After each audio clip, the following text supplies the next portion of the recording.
Halo, di video hari ini saya akan menunjukkan cara menghapus pintasan di layar kunci ini, kedua pintasan ini di Samsung Galaxy A27 Anda.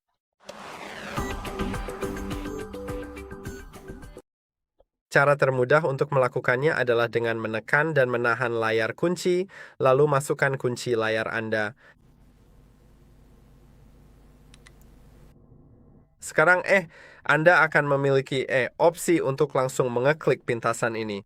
Misalnya, mari kita klik yang ini dulu dan pilih tidak ada aplikasi.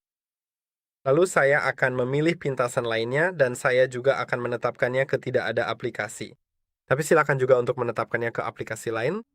Saat saya mengeklik selesai, Anda bisa lihat sekarang saya tidak memiliki pintasan tersebut, jadi saya tidak akan menekannya secara tidak sengaja. Saya harap video ini bermanfaat. Jangan lupa untuk menyukai dan berlangganan, dan sampai jumpa di video berikutnya.